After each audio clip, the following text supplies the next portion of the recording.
Talent is at the heart of strategy. Why? Because people make strategy happen.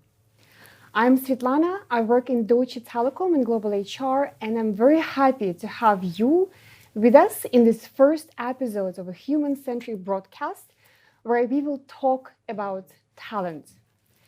And let me share why we started this initiative. Because very often in the corporate environments, the words we say, talent, customer, succession, they become a lingo. They become a buzzword and lose the meaning behind. So it's an attempt to slow down and to actually have a very meaningful, honest, and human conversation what we mean by talent in here. And I'm really excited and honored to have our first guest. We have Adel, who is leading T-Systems in Deutsche Telekom, and we have Birgit, who is leading HR in Deutsche Telekom. And I have a partner in crime. I have a co-host, Hanne. Do you want to say something about yourself? I absolutely do, Svitlana. Thank you. Yes, so guys, I still find it difficult to know what to call myself, but after 20 years of actually a curiosity journey through the corporate world and the world of NGOs and politicians, I am a communication coach. I work for executives. I'm also a performing artist. So I've worked a lot as an actress. I've written a book about the stuff that I do for a living. And I've had the pleasure of knowing quite intimately quite a series of different companies in my time. And so here we are today with Deutsche Telekom that I've had the pleasure of doing some work for in the last few years. And So- Hanne, can you sing? Yeah. Yes, I can, Adele. Okay. Would you like to hear? Can you It's a sing? talent Oh, show. I cannot sing. That's something I know I cannot do. That. I love that. So there's one thing you know you cannot do. That's There's interesting. many things I cannot do. Yeah. We are going back to this idea of talent, talking about singing, huh? We're going back to the idea of talent as a buzzword in organizations and kind of going beneath the layers of that. I love what you said initially, Svitlana, about strategy. Take me there. What was the original thinking when you guys started talking about the status Yeah. quo of talent I management? think overall, when we had a discussion with Birgit, I think it started last year and then picked up in February, just before the pandemic happened, where we said we've tried, we had a quest for talent, we had a number of initiatives, but they were not leading and yielding results we really wanted to. So we stopped the why. Let's just pause and say why it doesn't work out. And we had a few conversations with business leaders and HR trying to understand the core of it. What we discovered is actually very simple. Yeah, I think maybe the magic is in simplicity. It really has to be in the core of strategy. So you have to understand what Deutsche Telekom is to become in a couple of years and what capabilities you need to have. And you have to be transparent about it to people. So you have to contextualize the Exactly, idea of talent. yeah. Oh, that's interesting. So, and then of course, we have to discuss today also like talent. What is talent? And am I talented or am I not talented? And there's all of this. But then talent to do what? Like what is it aiming Exactly. at? Yeah. Talent for what? I think very often in many organizations, when you talk about talent, you talk about generic word for check mark in the system. You marked as a talent. It's like, what do you have a passion for? Yeah. When we all graduate from high school, we go to the university and we want to make a difference in life. We go for engineering or we're going for art. So you have a passion for something. So we need to answer questions, and all of us have to answer questions. Talent for what? To be an expert in DT as a data scientist and lead the data area, or to be a manager for the B2B and to be a leader in the B2B area. So one of the changes we are making is actually talent for what? Be super clear on that. So if I was actually an employee somewhere in the world of Deutsche Telekom, and I wanted to apply to this program, or I wanted someone to notice me as a talent, or I'm guessing I'm probably too old, huh? I know where you're going to. Am I? Yeah, it's no, not of course you're not, because talent. I hear it also in Deutsche Telekom a lot. When you talk about talent, we talk about the younger, hungry people who are around 25 years old and they really want to. And we need those people, and we need them much more in DT. That's the fact. That's true fact. Okay. At the same time, we want to say that being a diverse talent, If you need to have a chief architect and you need to have talent for the chief architecture, enterprise architecture in the telco, it's by default a senior position. And you need to invest your time and energy in that. You might be 50 years plus and be a talent for a very senior expert role. So diversity is there, Hanne. So it's not just the younger. So I'm not too old. Oh, no, you're Never. Never too old. I think it's a very interesting question in a lot of organizations I work in these days, because I find that, the younger ones are, at least some younger ones I've met, they're looking at the older ones who are very often the leaders, and they're looking at them going, oh, I wish I could kind of advise them or tell them to do differently. And then they, out of politeness or not wanting to seem arrogant, they'll kind of not go there. They won't communicate it. And now the older ones are going, I'm not sure I'm on top of all this new stuff. I don't know, right? So there seems to be a kind of gap where I'm going, who's leading us? So it's an interesting question. And finally, of course, we have to, so any company that takes it upon themselves to set aside a budget, to set aside energy, to grow new talent, at the end of the day, I hear the frustration of that energy not going anywhere unless there's placement, right? And unless that talent hopefully ends up in your company and doesn't go to another company, right? So tell me a little bit about that. What are your thoughts on this one? And that's the ultimate outcome of talent management that we need to have, because we need to place those people by end of it.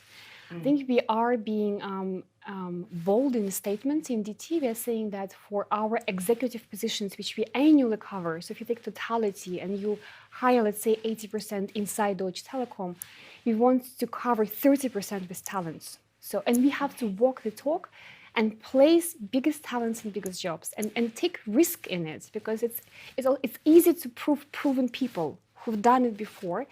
And I think we should aim for a bit of boldness in rotations and in placement. Yes, please. And there's one more thing I wanted to mention on talent, sure, on the placement part. Yeah. I think also what we want to work with is actually treat people as adults, I would say, yeah? Yes. And very often the HR processes we usually see in corporations, they are more or less HR or manager driven. When I will be judging your talents, we'll discuss and you will be nominated somewhere. And that's super important. Managers have to discuss talent. But we want to go some other place. We want to test out also self-nomination. And if we are transparent what we need, if we state what we need, and we consider people can relate themselves to this, picture, we want to see they can self-apply and then come on a journey with us. And that I love about this particular initiative. So there's no sitting around waiting passively to be signed onto a program. No, of course we will have the assessment, we will have the discussions. It's not just there will be some discussions and dialogue and two-way assessment maybe, but by the end you have a chance to raise your hand. Yeah. I'm just realizing we've taken these two people hostage. Yes, I think we should give the floor back. We're just interviewing We're each other enjoying here. it. Would you like to hear more? Yes. Let's open up a little bit. We will allow them to speak, shall we, Svitlana? We shall. Yes. Let's do that. If I may start with you first, Adel. I'm taking the chance of just going by first names. I'm sure No that's problem. okay. Yeah. The interesting thing about social hierarchy and meeting someone in your position, of course, we get very curious when you guys sit around tables and you decide on strategies like these. I'm sure there's thorough thinking behind it.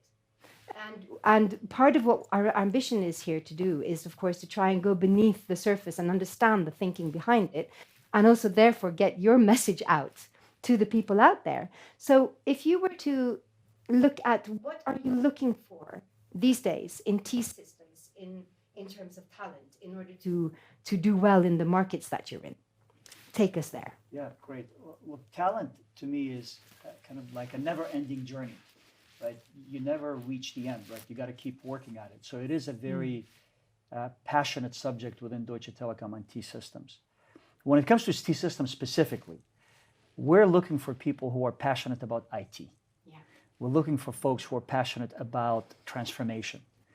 Passionate about digitization, love doing those things. And, obviously when you think about that, you start thinking, well, does that mean you're looking for software engineers, for architects, for, really good system integration skills? And the answer is yes.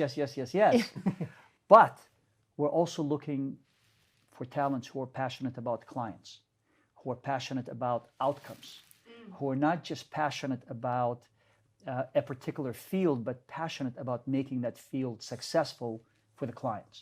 That is what we're looking for. So if there's a core word in what you're just telling us now, is the word passion. Yes. Right? To me, that speaks to, so I might have a certain CV, I might have a certain background, but at the end of the day, it's nearly the mindset with which I go to work every day.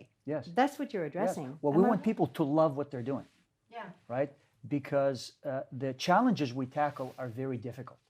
You know, clients in the middle of transformation, clients trying to re-engineer their business models, trying to solve very difficult problems that they're facing with their business, especially Sure. now. Especially right? If you think now, about right? the Yes. COVID crisis. So we want people to come to work loving what they're doing. Yeah. That's what we're looking for. Yeah. Isn't that interesting? So at the end of the day, the fresh produce of producing love and passion every day, as opposed to having the good enough CV. Or, Yes, and exactly. that's also part of the initiative here, right? So you're looking for mindset and attitude Yes. on top of skill. Yes. Well, So if I ask you, because you're a leader but yourself. just, Anna, just before you go, No, I mean, shush, mindset, I- you captured it Of super course. well, right? Sorry. For us, mindset over the last, I'd say, Birgit, 2 to 3 years became kind of the lingo in the company. Yeah. Right. mindset. Oh, Exactly. yes, I Mindset. know. Yes, Yeah. I mean, and you're touching on it. It's important to highlight. We are, as a company, where we know that in order to drive the right behaviors, in order to drive the right outcomes, it must start with a mindset. Yeah. You know, you have to have that growth mindset, outward mindset, to be able to make a difference. I just wanted to highlight that. I you know. know. So I was telling you before we started today, I run a small company. So I'm an entrepreneur and I run a small business. And I always say, you know, I can't afford for anyone on my team to not have the right mindset. That's right. We'd be out of work in 3 months. And sometimes that feels like a luxury. Yes. Because it feels like, you know, I can rely on each and every one of them to be kind of showing up and going, ooh, I love this, right? And it's not always like that in bigger corporations, is Yes. it? It's easier to get stuck. It's easier to go adrift. It's easier to become passive for a multitude of reasons. This is stuff for another episode, I think, Svitlana. This is our next episode. Yeah, totally. If I ask you as a leader now in your own career and in your life, I'm sure plenty of times there must have appeared new people on your team and like your life started like, woo, who is this guy? Yes. Who is this girl? And I'm sure you've worked at growing talents. Yes. How do you go about that as a leader? What are some core tricks? Well, first, we always keep our aperture very wide and open to look for these kind of talents, to either see them shine within normal activities, business activities, and to demonstrate their capability very quickly to us, and then figure out how do we capture those individuals and help them progress in their careers. So we are if I just stop you there for a second, Yes. I think you're mentioning something really important already. So you're saying the people will have to show their capabilities. Yes. I think even that is such an, if what comes up against that is shyness or not wanting to show you that I'm good enough, or right? There are so many topics even in there. Yeah. So having said what you're saying is that let's ask people to be bold and show what they're good at. Yes, and it's not, every human being has a different personality, right? Some people are extroverts and are very comfortable standing up and showing, and others are not so much, right? But it doesn't mean they're not talented. So we're not necessarily look for people who are outspoken, but we love those people as well. Yeah. But we're looking for people who can really shine in what they do and show the passion, Yes. really about what they're doing. And that's their success is what we're looking for. And then trying to assess, well, can they accelerate? Can they go further? Can they grow? Can we give them more? And that's what we really look for when we're trying to evaluate the talent. And if I may chip in, it's not only the fact can they do more, also do they want to do more? Exactly. Yes. The level of ambition Exactly. Yes. as one of our key Yes. drivers Yes. that we're looking for in talents. We also need to have that ambition. Yes. And it's fine not to have it. That's a wonderful way of saying it. Yes. So even if I'm an introvert and shy, I still somehow, if I can show the ambition that I have to do the work well, Yes. right? That's what we're after. Absolutely. Doing the work well. And that leads to that end result. So I love how we end up with this idea of passion and mindset and personal responsibility for showing up Yes. in the right way. Yes. Well, that's wonderful. And here we are with this word, talent development. I'm sorry, but like, meh, right? It can kind of die. It can go so two-dimensional and flat on us. As top executives here, do you guys actually still believe in global initiatives such as these? Honest? Yes, I do believe so, because I think it's good to become transparent, to really give our talents a chance to establish themselves, to be seen, to be heard. We do have, when we come from a strategic perspective, as a company, we're looking, and Svitlana said it, out of the strategy, we want to be the leading European telco. So that's a buzzword. But what does that mean in terms of skills and capabilities of the business needs? Yeah. So we need software engineering, we need data science, we need people who are digital commercial. All those is across segments. It's not only within T-Systems, it's in our German business, it's in our European netcos, it's in the US. So from a strategic skill perspective, that is one good reason to have a global approach, because these skills we need across. Yes. And also for the talents to have a community, to understand we're not alone, we're in a group, we can actually share our experiences, we can learn from each other. That's important. That sounds Hanne, inspiring right there. Can I just add something? You to this, absolutely right? can. Look, you mentioned being an entrepreneur, right? And you have your company, and you as an entrepreneur, you are the CEO, you are the finance leader, you are the HR leader, you are the talent developer, so that's how the entrepreneurs drive it in a small context, in a small company. Yes, good, yeah. In a large company, you need a framework, right? The framework doesn't make things happen for you, right? But the framework gives you a structure to encourage managers, to encourage our talents to actually progress. So we have a framework that allows us now to identify talents. We have a framework to encourage managers to select them. We have a framework for self-nomination. We have a framework for development of that talent. So yes, you do need a framework, but the framework alone doesn't make it a success. No. So there has to be the framework, and there has to be somehow initiatives and thoughts behind moving, stirring ideas and development of ideas in organizations. At the end of the day, one of the things I really see when I look at this thing of strategies not succeeding in companies, right? God, if I had a penny for all the times I've seen like brilliant new strategies, and then you take it out even to the first row of employees, and they kind of go, oh yeah, here we go again, new strategy, whatever, it's going to take a few years and then it's gone. Yeah, but it's a sad truth, isn't it? And so my one of the things I see when I see people being successful at implementation of strategic initiatives, what I see is staying capability. People staying with a message, staying, like there's power in that. Just simply staying until it's done, Yes. So here's hoping for this initiative. But it's a brilliant inquiry, isn't it? How do we actually make sure that these initiatives actually are worthwhile? Birgit, over to you.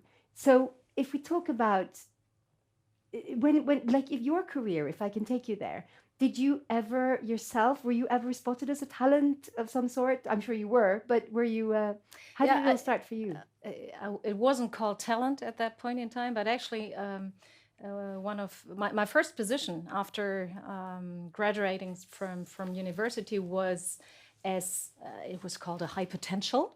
Ooh, a high potential person. Great. Ooh, and yes. so there was not a better name than talent. No, they're even called hypos. Yeah, hypos. Yes, yeah. I've run hypo programs. Goldfish pond, something, all those funny names. And it was a small group of peers that was selected. And what I only learned after I had long left the company, that they even tagged some names like, potential for board, potential for middle management. So you had from the very beginning a tag. And and in that sense, I was in a talent pool early on. And the definition process. Someone is looking at you going, Yes. Yeah. Oh, that's interesting. Yeah. So if we look, now we've talked a lot about passion. If we look at the perspective of having some kind of background, some kind of theoretical background, some kind of schooling. I mean, it does have to come into the picture somehow. Yeah. I'm aware that you, of course, you are an economist. Yeah. And now you are leading HR. I find that very interesting. I'm sure it's a really interesting combination too. Yeah. How does your being an economist feed into the current role that you have in the company? Well, coming back to your first question, you could say I was chosen as a talent into that position.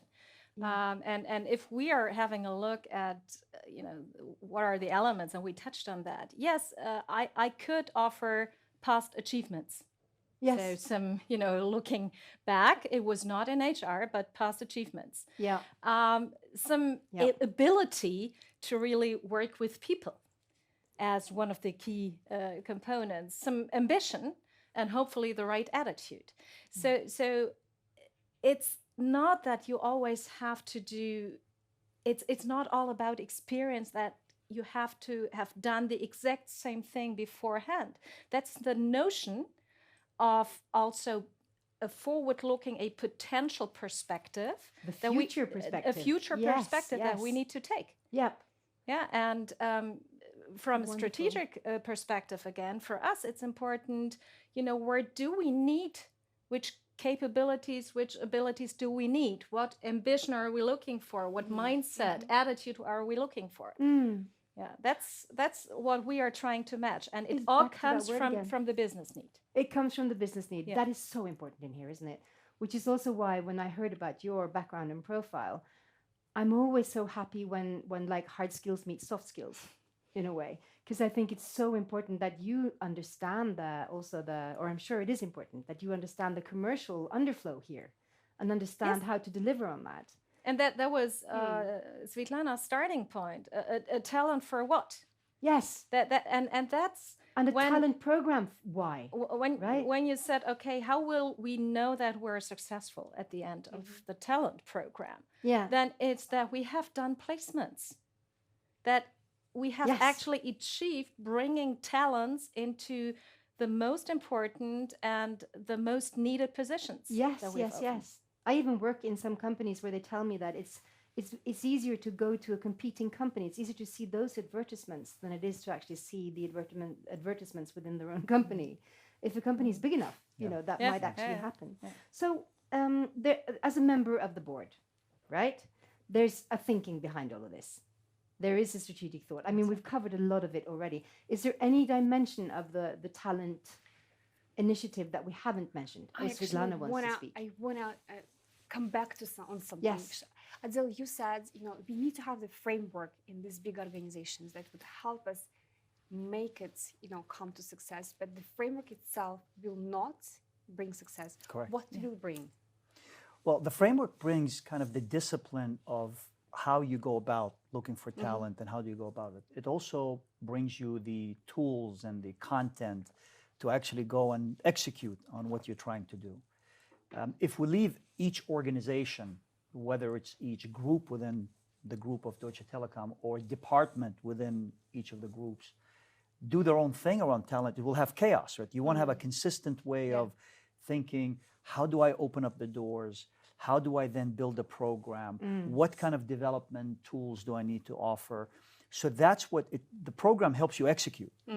But it must start from the leaders to adopt this, right? To make it a priority. You asked the question in the board. Every board meeting, we have a talent discussion. As a matter of fact, for all important placements within Deutsche Telekom, we bring them to the table. And we have a dialogue around the boardroom of, who is best fit for this job, and who are the candidates for this, and why did we select these candidates? It's a very healthy dialogue. At the leadership level. So and let's also be honest, because among ourselves, because this is one of the key challenges. Also, always to have the right trade-off between achievements, experience, past performance. Versus, potential forward-looking risk-taking. And, Svitlana, if you ask, in addition to our talent program and the framework, and that's really to us as leaders, it's courage. It's courage and risk taking that we need to take in order to actually place a bet on a person, on a woman, on a man who has maybe a bit less experience and achievements, but attitude, ability, ambition, Great potential. really great potential. Yeah, I was about to say, so the eyes and the sensitivity to actually define talent, and the idea behind this, of course, is there such a thing as a non-talented person? Like, do we have extraordinary people and ordinary people here? I think you've answered very beautifully today, because what you keep coming back to, guys, is the word passion and attitude and mindset and heart. But we had a chat about this, didn't we, Birgit? Would you like to go there? Yeah, I mean, the question on is there someone without talent, you know, when you asked that to me an hour ago, maybe, I was like stumbling a bit across, and I thought about my son, who's autistic and who has some learning difficulties. And he wants to be a wasteman. And he will be the most reliable, most passionate wasteman in the world. So just so we get the English right, you mean he's taking the bins out? Yeah. This is his passion. That is his passion. And when I asked him why does he like it, he said, you know, it's an important task. And I think this attitude that we all have certain abilities, and that when we do according to our abilities, that we perform with passion and contribute to something important. I love that. You know, that's important for me. And we've come up in Deutsche Telekom with our overall purpose. We won't stop until everyone is connected. And my dream is that all our employees understand their part in that purpose, their element on how to bring that to life. Well, I wish us all the luck in the world. And what I'm hearing is that I hope maybe we are creating passion here. It sounds like we could be. It's been quite a passionate conversation. Yeah. Svitlana, let's get practical at the end. Let's get practical. Time is running, so maybe we have a few minutes for the questions. Sia, do we have any questions? Yes. There are direct questions to Adel and Birgit. So the first question is to Birgit. Birgit, what really, makes you really happy every day? What really, makes your day at work? Well, as the chief people officer, I really like working with people, and I better do. And to sometimes have the feeling living up to my passion. And by that, actually contributing to our purpose, that makes me tick. Oh, what a wonderful answer. Yes. That's really inspiring. So, to you, Adel, people really want to know what motivated you in the beginning of your career. What drove you, as a person?